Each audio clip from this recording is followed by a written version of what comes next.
My name is Amira, and I am 34 years old. Standing at the gate of my oceanfront mansion, I felt a strange mixture of emotions wash over me as I stared at the two people I never thought I would see again. My brother, Aaron, and his wife Vanessa stood, their luggage at their feet, desperation in their eyes, as they begged to move in with me. 10 years ago, Aaron punched me in the face and cut me off completely because Vanessa called me trash, and I dared to confront them about it. Before I tell you what decision I made that day, let me know where you are watching from and hit subscribe.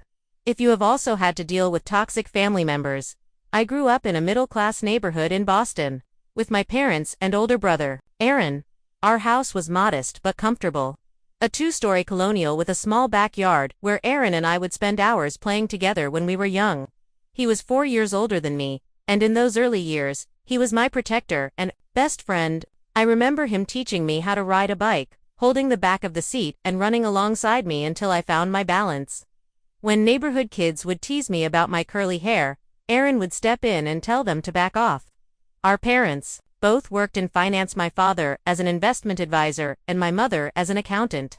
They worked long hours, which meant Aaron and I spent a lot of time together after school. We would walk home together, Aaron always making sure I crossed the streets safely.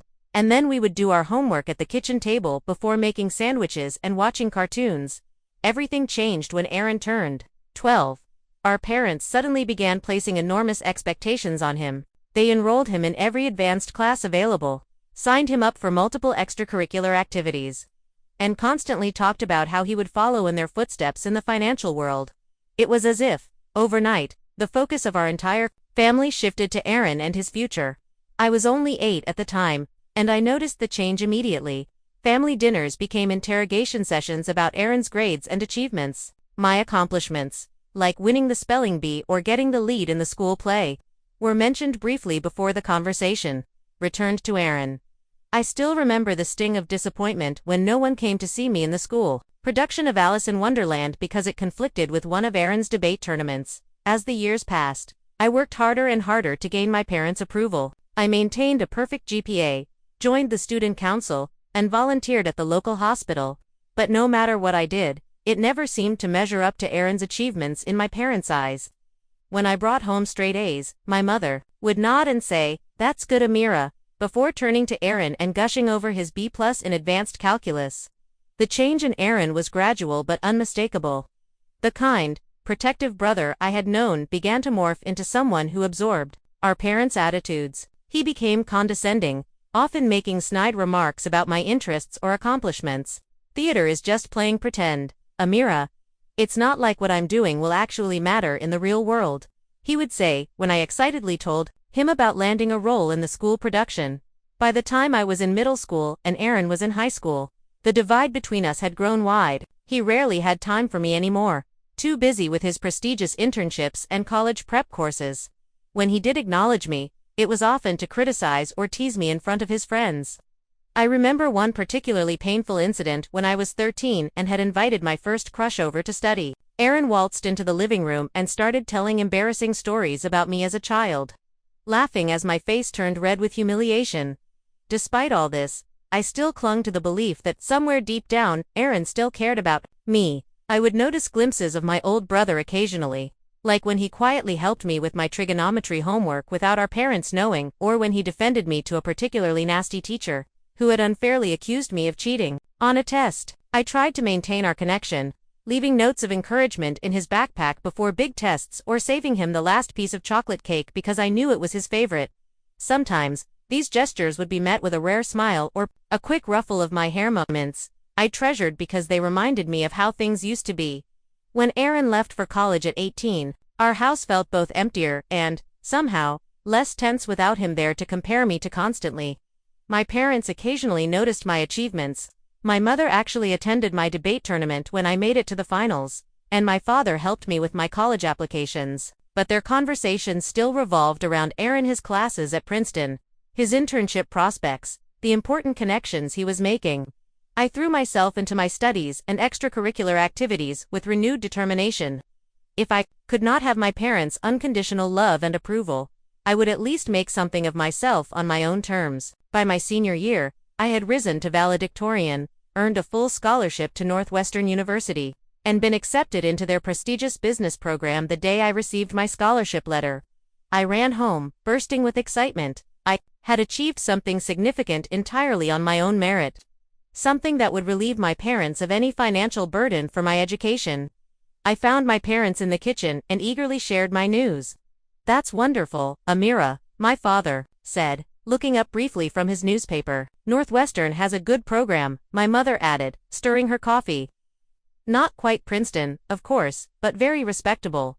Their lukewarm response stung, but I had expected it. What I had not expected was the phone call that came 15 minutes later. It was Aaron, and my parents immediately put him on speakerphone. He had just been offered a summer associate position at Goldman Sachs, a position typically reserved for MBA students. My parents erupted in cheers and congratulations. My scholarship completely forgotten in the excitement over Aaron's achievement. I sat there at the kitchen table, scholarship letter still in my hand, feeling invisible in my own home. That was the moment I realized that no matter what I accomplished, it would never be enough to put me on equal footing with Aaron in my family, and that realization, painful as it was, ultimately gave me the freedom to stop seeking their approval and start building my own path forward. As I packed for college that fall, I made a quiet promise to myself that I would create a life that was meaningful on my own terms, with or without my family's recognition. Little did I know then how completely that promise would be tested in the years to come. Arriving at Northwestern University felt like stepping into a new world. For the first time in my life, I was surrounded by people who did not know me as Aaron's little sister but simply as Amira. My dormitory was a 5-story brick building with large windows that overlooked Lake Michigan. I had a roommate named Tessa from Seattle, who studied marine biology and introduced me to spicy food and indie rock bands. During orientation week, I attended a tech startup showcase that changed the trajectory of my life. Watching young entrepreneurs passionately pitch their ideas to a panel of investors ignited something within me. I had always been interested in business, but seeing these innovators, many not much older than myself, made me realize I did not have to wait until after graduation to pursue my own ventures. I declared a dual major in business and computer science, which raised a few eyebrows from my academic advisor. "That's an ambitious combination," she warned. "The workload will be intense." But I was determined. Years of trying to prove myself to my family had made me resilient and disciplined. When it came to academic challenges, college life was busy but exhilarating. I joined the Entrepreneurship Club and the Women in Business Association, where I met like-minded students who shared my passion for innovation. During my sophomore year, I began developing an idea for a mobile application that would help small businesses manage their inventory and connect with local suppliers. I spent countless nights in the campus computer lab, teaching myself additional programming languages and working on prototypes. My relationship with my family grew increasingly distant during this time. I would call home every Sunday, but the conversations were brief and superficial. My parents were preoccupied with Aaron's progress at his new job at the financial firm where they had helped him secure a position. When I mentioned my app idea, during one call, my father chuckled and said, "Apps are a dime a dozen these days. Amira, focus on getting good internships like your brother." Financial independence became my priority. The scholarship covered my tuition, but living expenses in Chicago were steep. I worked 20 hours a week at the campus bookstore and took on freelance web design projects for local businesses. Every dollar I earned went toward building my business or paying for essentials. I lived frugally, often skipping social events to save money or work on my app. During my junior year, I met Professor Lawrence Bennett during a business pitch competition, a former tech executive who had sold his company for millions before turning to academia. Lawrence saw potential in my idea and offered to mentor me. Under his guidance, I refined my business plan and learned about securing funding. "You've got something special here, Amira," Lawrence told me after reviewing my latest prototype. "But you need to think bigger. This could help not just local businesses but create a network across regions." With Lawrence's encouragement, I applied to the university's startup incubator program and was accepted. This gave me access to workspace, resources, and introductions to potential investors. I assembled a small team of fellow students who believed in my vision: Zoe, a brilliant programmer; Daniel, a marketing major with creative ideas; and Jackson, who understood supply chain logistics. The summer before my senior year, we launched a beta version of the app called SupplyLink with 20 local businesses in Chicago. The feedback was promising, but we quickly discovered flaws in our model. Several businesses dropped out, citing issues with the user interface and integration problems with their existing systems. It was my first real taste of failure, and it hit hard. I remember calling Lawrence in tears from my tiny apartment, ready to give up. "This is part of the process," he assured me. "Every successful entrepreneur faces setbacks. What matters is how you respond to them." Taking his advice to heart, I gathered my team for an honest assessment of what went wrong. We spent the next 2 months completely rebuilding the platform, addressing each issue raised by our beta testers. I used every cent of my savings to keep us afloat during this period, often skipping meals to stretch my budget further. When I did go home for Christmas that year, the contrast between Aaron's life and mine could not have been more stark. He had just been promoted at his firm and had purchased a luxury condo in Boston's exclusive Back Bay neighborhood.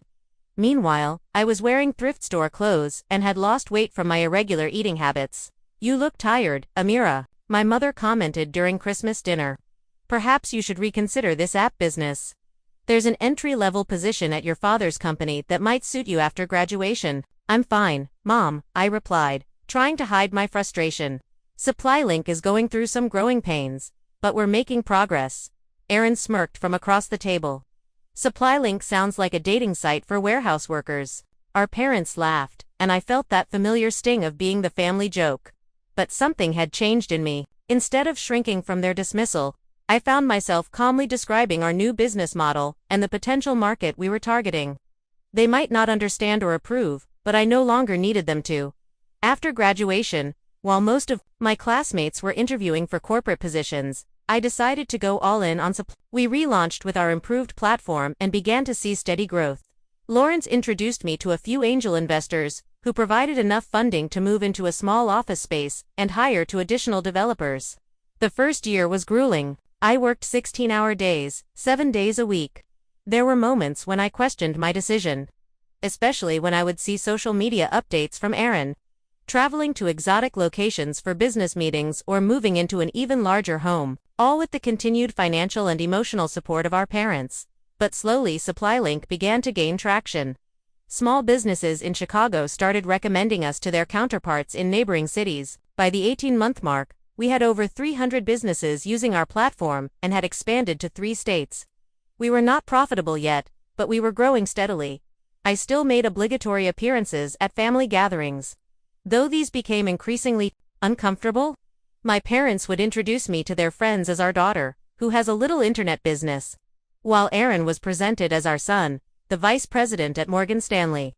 I learned to smile through these interactions, knowing that external validation from my family was something I might never receive. What I did not realize was that while one chapter of family disappointment was closing, another, more painful one was about to begin, one that would test not just my business resolve, but my personal boundaries in ways I could never have anticipated.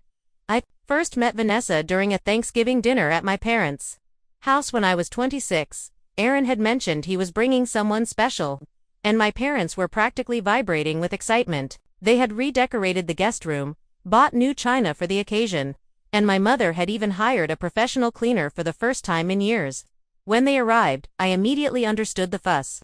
Vanessa was stunning, with glossy dark hair, perfect makeup, and the kind of confidence that comes from a lifetime of being told, "You are special." She wore designer clothes that even I could recognize, despite my limited interest in fashion.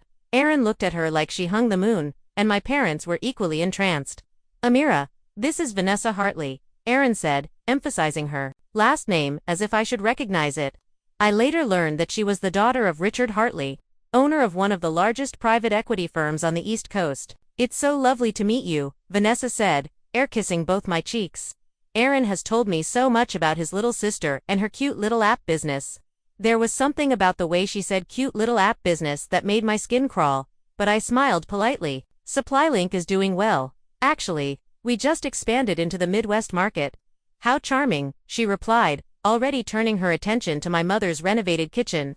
Throughout dinner, Vanessa dominated the conversation with stories about her recent trip to Paris, her father's new yacht, and the charity gala she had helped organize that had raised just over $1 million. My parents hung on her every word, asking follow-up questions and complimenting everything from her charity work to her choice of wine. When I attempted to share news about a major client we had just signed, my mother cut me off mid-sentence. to ask Vanessa about her diamond bracelet. It was as if I had become even more invisible in my family's eyes now that Aaron had brought home someone who represented everything they valued: wealth, social status, and connections. After dinner, I helped clear the dishes while Aaron, Vanessa, and my parents moved to the living room for coffee. As I loaded the dishwasher, I overheard Vanessa say, "The tech sector is so volatile these days. I worry about people who put all their eggs in that basket." There was a pause. Then, she added, more quietly, "Especially when they don't have the proper education or background for it." I felt my cheeks burn with anger and embarrassment, knowing they were talking about me. But I took a deep breath and reminded myself that my worth was not determined by Vanessa's opinions or my family's approval. Over the next few months, Aaron and Vanessa became increasingly serious. They were featured in Boston magazines, Power Couples Under 30 spread, and my parents could not stop talking about what an amazing match they were. During one phone call, my mother, not so subtly, suggested that I might want to let Aaron introduce you to some of his colleagues since you're not getting any younger. "I'm focused on growing my company right now, Mom," I replied. "Dating isn't a priority." "Well, not everyone can marry someone like Vanessa," she sighed. "But you could at least try to meet someone suitable." Despite these tensions, I made an effort to maintain a relationship with Aaron. We would occasionally meet for lunch when I was in Boston. Though these meetings increasingly included Vanessa, she would be pleasant to my face, asking surface-level questions about my business before steering the conversation back to her world. 6 months after they started dating, Aaron proposed to Vanessa with a 5-carat diamond ring during a hot air balloon ride over Napa Valley.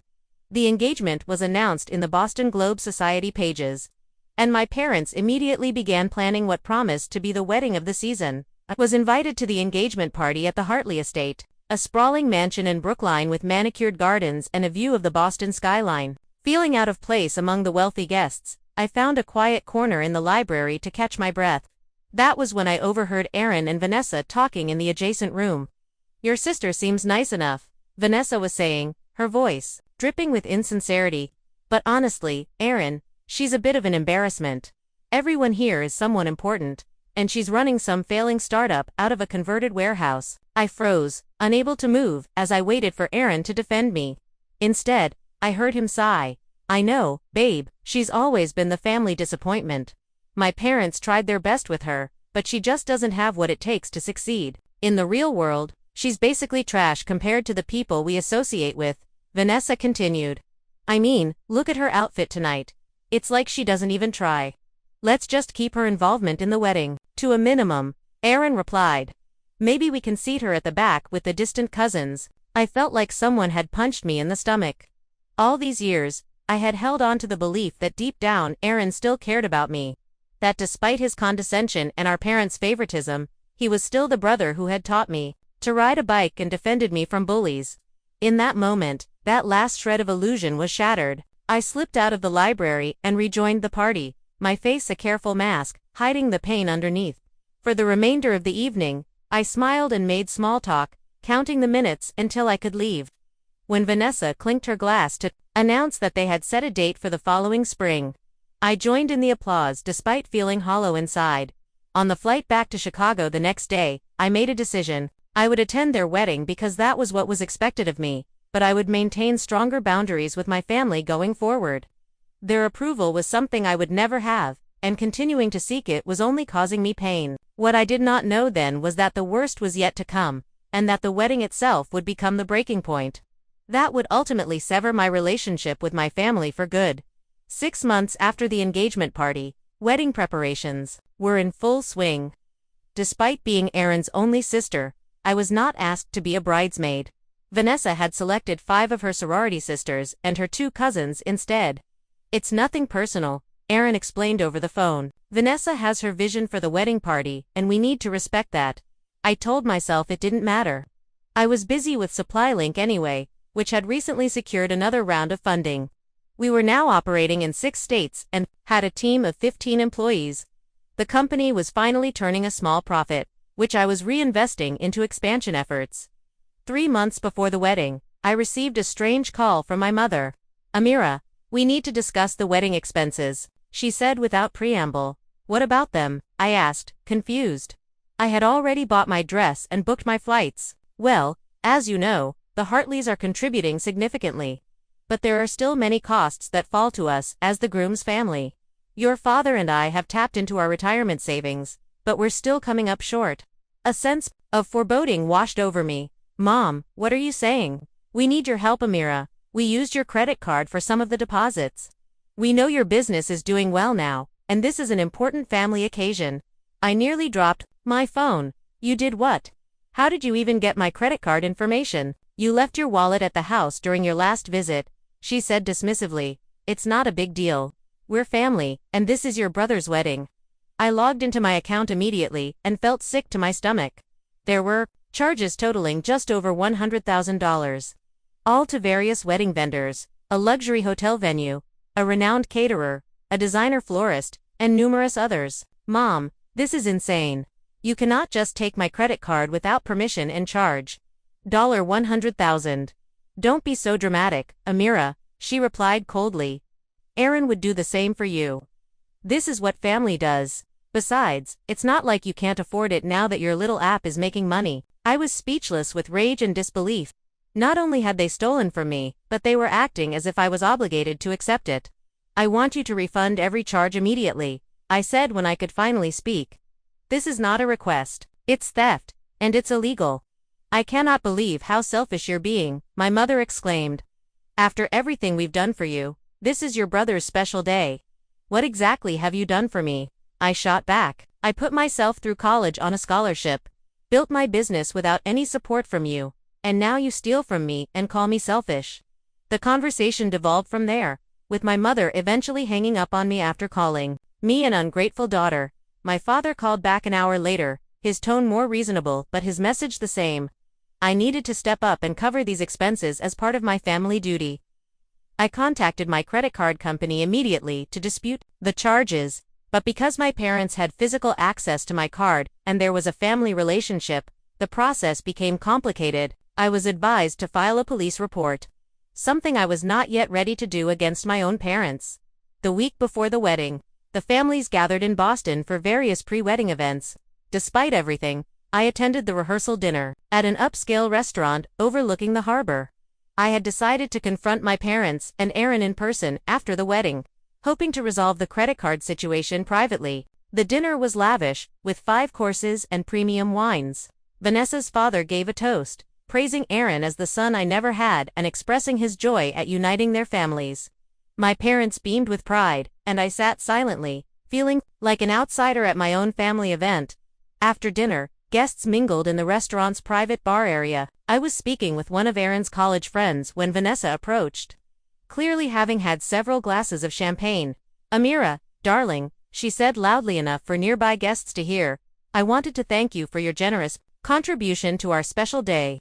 Aaron told me about your parents using your credit card. So sweet of you to help out. My face burned with humiliation as several people turned to look at us. That's not exactly how it happened, I said, quietly. Vanessa's smile turned cold. No, because I heard you've been throwing a fit about it. Really, Amira? It's unbecoming to be so stingy about your only brother's wedding. Something in me snapped. All the years of dismissal, of being the family disappointment, of trying and failing to earn their approval culminated in that moment. My parents stole my credit card and charged $100,000 without my permission, I said clearly. That's not being stingy. That's having normal boundaries. Vanessa's eyes widened in mock concern. Oh dear, is the little app business not doing as well as you pretend?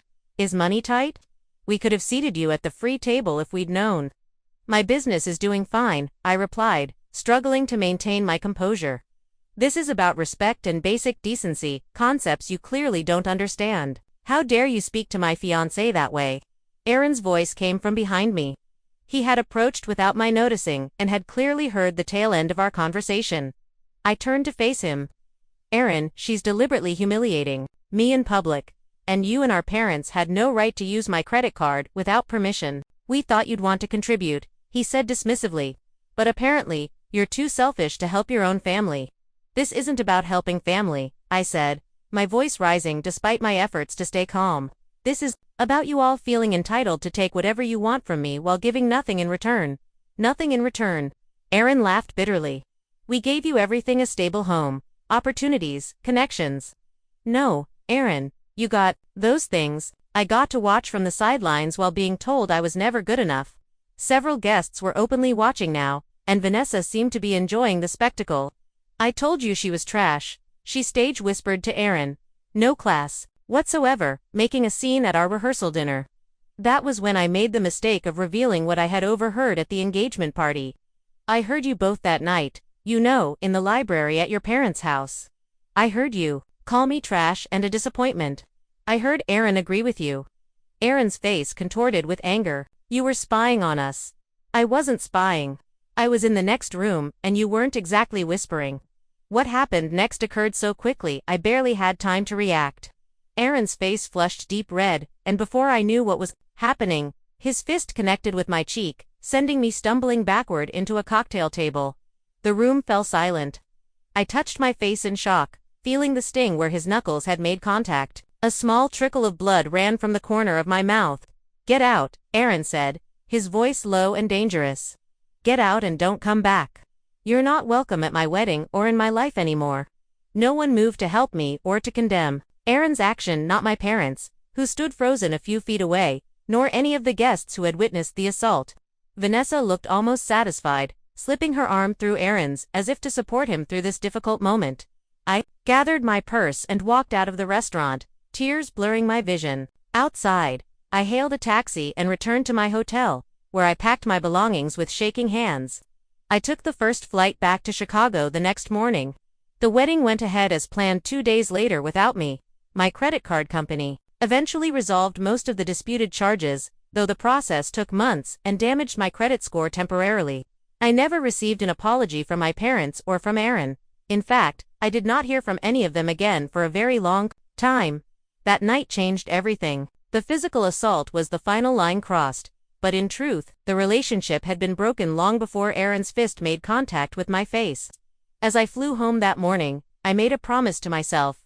I would build a life so full and rich that their absence would be nothing more than a footnote in my story. The first few months after the wedding incident were some of the darkest of my life. I threw myself into work to avoid processing the pain, often staying at the office until the early hours of the morning. My team noticed the change in me, dark circles under my eyes. My shorter temper, but I deflected their concerns with talk of expansion goals and market opportunities. Lawrence was the only one I confided in. We met for coffee one rainy afternoon, and I finally broke down, telling him everything that had happened with my family. He listened without interruption, his expression growing increasingly troubled. Amira, he said when I had finished, what they did was abusive, both financially and emotionally. And your brother physically assaulted you. Have you considered speaking with a therapist about this? I hadn't, but his suggestion made sense. The next day, I found a therapist specializing in family trauma, Dr. Sophia Martinez. Our weekly sessions became an anchor as I navigated the complex emotions of grief, anger, and liberation that came with cutting ties with my family. Family estrangement is more common than people realize, Dr. Martinez told me during one session, and sometimes it's the healthiest choice when the relationship is consistently harmful. Meanwhile, SupplyLink was growing beyond my initial vision. What had started as a tool for small businesses to manage inventory had evolved into a comprehensive platform that facilitated entire supply chains. We secured a major investment from a venture capital firm that allowed us to hire more developers and expand our marketing efforts. I relocated to a larger office in downtown Chicago and brought on a chief operating officer, Rachel Kim, who had experience scaling tech startups. With Rachel managing day-to-day operations, I could focus on strategic growth and product development. By the end of that year, we had users in 15 states and were beginning to attract attention from industry publications. One of those publications, Tech Innovator, was doing a feature on women founders in the supply chain technology space. They sent a journalist named Brian Walsh to interview me. Brian was thoughtful and asked insightful questions about the challenges I had overcome in building what was scheduled as a 1-hour interview stretched to 3 and ended with Brian asking if I would be interested in continuing our conversation over dinner. Our first date was at a small Italian restaurant in Lincoln Park. Brian was different from anyone I had dated before, genuinely interested in my thoughts and experiences without any underlying agenda. He was a technology journalist with a background in engineering. Intelligent and compassionate, with a dry sense of humor that made me laugh for the first time in months. My family situation is complicated, I warned him on our third date, as in, I don't speak to any of them anymore. Family isn't just about blood, he replied. It's about who shows up for you, who respects your boundaries, who celebrates your successes without making them about themselves. Over the next year, Brian and I built a relationship based on mutual respect and genuine affection. He understood my dedication to my company and never made me feel guilty for working late or traveling for business. In turn, I supported his career. When he was offered a position as technology editor at a major digital publication, with SupplyLink thriving and my personal life more stable, I began to think about creating a more permanent home for myself. Chicago had been good to me, but I was drawn to the idea of a fresh start somewhere new. During a business trip to California, I fell in love with the coastline south of San Francisco. There was something healing about the endless horizon of the Pacific Ocean, the rhythmic sound of waves against the shore. When a property came on the market in Half Moon Bay, a beautiful oceanfront home perched on a cliff with panoramic views, I knew immediately it was where I wanted to be. The house was expensive, over $4 million, but SupplyLink had made me wealthy beyond what I had ever imagined. I purchased it outright and hired an interior designer to create spaces that felt both luxurious and comfortable. Brian supported my decision to relocate, and we maintained our relationship long distance for several months, before he was able to transfer to his publication's San Francisco office. We didn't officially move in together, Brian keeping his own apartment in the city, but he spent most weekends with me in Half Moon Bay. In California, I built a new support network. I joined a business leaders forum and made friends with other tech entrepreneurs. I took up beach yoga and hiking, activities that helped me feel grounded and connected to my new home. Lawrence visited several times a year, proud of how far I had come from the nervous college student he had first mentored. Rachel continued to run the Chicago office brilliantly, while I established a smaller satellite office in San Francisco. SupplyLink expanded internationally, with users in Canada, the UK, and Australia. We developed a mobile application that allowed business owners to manage their inventory from anywhere, which opened up entirely new markets. For years after the wedding incident, SupplyLink was valued at over $200 million. I was featured in Forbes' 40 Under 40 list and invited to speak at technology conferences around the world. The scared, hurt woman who had fled Boston in tears had transformed into a confident, successful entrepreneur with a life built entirely on her own terms. Occasionally, news of my family would reach me through mutual connections. Aaron and Vanessa had moved into a larger house in an exclusive Boston suburb. My parents had retired early, partially funded by investments Aaron had guided them toward. They all still moved in the same social circles, attending charity galas and country club events, their lives unchanged except for my absence. I sometimes wondered if they ever thought about me, if they ever regretted their actions or missed my presence. But these wonderings became less frequent and less painful as time passed. I had created a family of choice. Brian, who loved me for exactly who I was. Lawrence, who had believed in me when no one else did. Rachel and my team at SupplyLink, who worked alongside me to build something meaningful. And the friends who showed up for birthdays and celebrations, who called to check in when I was traveling, who cared about my well-being without conditions. 6 years after leaving Boston, Brian proposed during a sunset walk on the beach below our house. We married in a small ceremony on that same beach, surrounded by only our closest friends. Lawrence walked me down the aisle, and Rachel was my maid of honor. There were no family complications, no drama, just a celebration of love and connection. The following year, we welcomed our daughter, Lily, named after Brian's grandmother. Holding her in my arms for the first time, I made a silent promise that she would always know her worth was not tied to achievement or comparison. She would be loved unconditionally, exactly as she was. Life settled into a beautiful rhythm. Continued to thrive. Though I had stepped back from day-to-day operations to focus on strategic direction and spend more time with my family, Brian had published his first book on the future of technology and was working on a second. Our home by the ocean was filled with laughter, love, and the kind of peace I had never known growing up. And then, 10 years after I had last seen any member of my family, my security system alerted me to visitors at the gate. On the monitor, I saw two people I never expected to see again, Aaron and Vanessa, looking very different from the last time I had seen them. It was a crisp Saturday morning in November. Brian had taken 4-year-old Lily to her swimming lesson. And I was enjoying a rare, quiet moment on the terrace with a cup of coffee and the latest quarterly reports from the view of the Pacific Ocean stretched before me, waves crashing against the rocks below. This peaceful scene was interrupted by the chime of the security system. I checked the monitor and felt my heart skip a beat. Standing at my gate, looking directly into the camera, were Aaron and Vanessa. I almost didn't recognize them at first. Gone was Vanessa's perfectly styled hair and designer clothing. Instead, she wore jeans and a plain sweater, her hair pulled back in a simple ponytail. Aaron, once impeccably groomed in custom suits, was in khakis and a wrinkled button-down shirt. They both looked tired, with dark circles under their eyes and strained expressions. For a moment, I considered ignoring them. I could pretend I wasn't home, wait for them to leave, and continue my life as if this interruption had never occurred. But curiosity mingled with a strange sense of inevitability. Perhaps this confrontation had been 10 years in the making. I set down my coffee and made my way to the front gate. As I approached, I saw their expressions shift from anxiety to relief at the sight of me. Behind them on the street was a modest sedan, with luggage piled in the back seat, a far cry from the luxury vehicles they once drove. "Amira," Aaron said as I stopped a few feet from the gate, keeping the barrier between us. "You look well. What are you doing here?" I asked, my voice steadier than I expected. "How did you even find me?" Vanessa stepped forward. "Your company was featured in Business Weekly last month. They mentioned you lived in Half Moon Bay. We asked around until we found your address." "That doesn't explain why you're here," I said. "It's been 10 years, since you hit me and told me to get out of your life." Aaron had the decency to look ashamed. "I know, and I have no right to be here, but we didn't know where else to go." "What happened?" I asked, though part of me already suspected the answer. "Everything fell apart," he said, running a hand through his hair, which I now noticed was streaked with gray.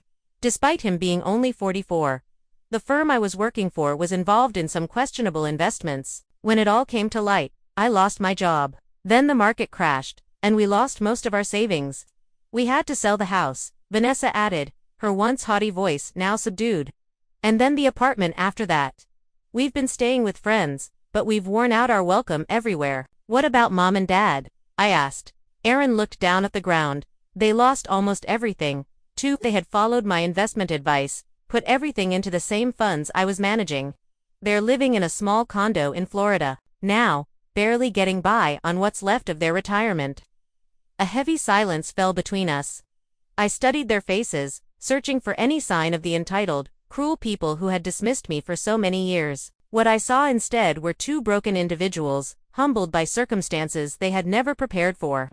"Amira, we need a place to stay," Aaron finally said. "Just temporarily, until we can get back on our feet. I have some job prospects, but nothing definite yet, and Vanessa is trying to find work, but without a degree or experience. You want to move in with me?" I stated flatly, the absurdity of the situation not lost on me after everything that happened. Vanessa nodded, tears welling in her eyes. "We wouldn't ask if we had any other option. We have literally nowhere else to go. Your parents did this to me," I reminded them. "They stole from me to pay for your wedding. And you," I looked directly at Aaron, "you punched me in the face when I dared to stand up for myself. You called me trash." I turned to Vanessa. "Both of you did, and now you want my help." "I know we don't deserve it," Aaron said quietly. "But we're family, Amira. Despite everything." "Family," I repeated, the word tasting bitter on my tongue. "You didn't consider me family when you were succeeding. I was the embarrassment, the disappointment. Remember, I was trash compared to the people you associated with." They both flinched at my words, recognizing them as their own from years ago. "I was wrong," Vanessa said, her voice barely above a whisper. "We both were. The way we treated you was inexcusable." "Yes, it was," I agreed, "and an apology 10 years later, only when you need something from me, doesn't exactly feel genuine." Aaron stepped closer to the gate. "I understand your anger. I do, but please, Amira, we're desperate. We can help around the house, take care of maintenance. Whatever you need, we'll stay out of your way. It would just be until we can save enough for a security deposit on an apartment." I looked at them, really looked at them, taking in the desperation in their eyes, the slump of their shoulders, the luggage in their car that contained all they had left in the world, and I thought about my life now, the success I had built, the family I had created, the peace I had found. For a brief moment, I considered what it would be like to have them living in my home, the tension at breakfast, the explanations to Lily about who these people were, the inevitable comparisons and judgments that would creep back into my life, and beyond that, the message it would send, that people could treat me terribly without consequences as long as they apologized when it became convenient for them. I realized then that I was at a crossroads. The decision I made in this moment would define not just my relationship with Aaron and Vanessa, but the example I set for my daughter about self-respect and boundaries. I need some time to think, I said finally. Wait here. I walked back toward the house, my mind racing with conflicting emotions. As I reached the terrace, I saw Brian's car pulling into the driveway, returning from Lily's swim lesson. I waited for them to join me, watching as my daughter ran up the path, her wet hair dripping onto her pink swim cover-up, her face alight with excitement. "Mommy, I went underwater for 10 seconds today," she exclaimed, wrapping her arms around my legs. "That's amazing." "Sweetie," I said, smoothing her damp hair. "I'm so proud of you." Brian approached more slowly, his expression questioning as he noticed my distracted state. "Is everything okay?" I took a deep breath. "Aaron and Vanessa are at the gate. They want to move in with us." His eyebrows shot up in surprise. "Your brother, the one who hit you?" I nodded and briefly explained their situation while Lily played with her toys on the terrace. Brian listened without interrupting, his expression growing increasingly concerned. "What do you want to do?" he asked when I had finished. "It's your decision, and I'll support whatever you choose. But remember what Dr. Martinez always said about boundaries." I thought about those therapy sessions, about the hard work I had done to heal from my family's treatment. I thought about the life I had built, free from their judgment and conditional love. And I thought about what I would want Lily to do if she were ever in a similar situation. With sudden clarity, I knew what my answer had to be. I walked back to the gate, where Aaron and Vanessa waited anxiously. I stood before Aaron and Vanessa, feeling strangely calm. The ocean breeze ruffled my hair as I looked at these two people who had once held so much power over my emotional well-being. Now, they stood before me, humbled by circumstance, seeking the very help they had once deemed beneath them to give. "I've thought about your request," I said, my voice steady and clear. "And I've decided that you cannot move in with us." Their faces fell, disappointment and fear washing over them. Aaron opened his mouth to protest, but I held up my hand to stop him. "Please, let me finish. I don't say this out of spite or revenge. I don't hate either of you anymore. That kind of anger is exhausting to carry, and I let it go years ago for my own peace." I took a deep breath before continuing. "But I cannot welcome you into my home. The relationship we had was deeply unhealthy. You both, along with our parents, consistently undermined me, belittled my achievements, and ultimately stole from me and physically assaulted me when I stood up for myself." "We know we were wrong," Vanessa said, tears streaming down her face. "Now we've changed. Amira, life has humbled us." "Perhaps you have changed," I acknowledged, "and I hope that's true. But an apology offered only when you need something from me doesn't demonstrate genuine remorse or growth. It shows desperation." Aaron's expression hardened. "So that's it? You're going to turn your back on family when we need help, after all the advantages you've had?" I couldn't help but laugh at the absurdity of his statement. "Advantages? Aaron, I built everything I have without any help from our family. In fact, I succeeded despite the constant message that I wasn't good enough. And as for turning my back on family, you did that to me 10 years ago with your fist." I saw shame flash across his face, quickly replaced by anger. "You always were selfish," he muttered. "Setting boundaries isn't selfish," I replied calmly. "It's necessary for healthy relationships, something I had to learn the hard way."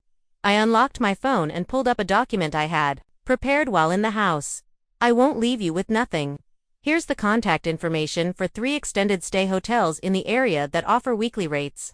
I've paid for 2 weeks at any of these places, which should give you time to figure out your next steps." I sent the information to Aaron's phone, which buzzed in his pocket.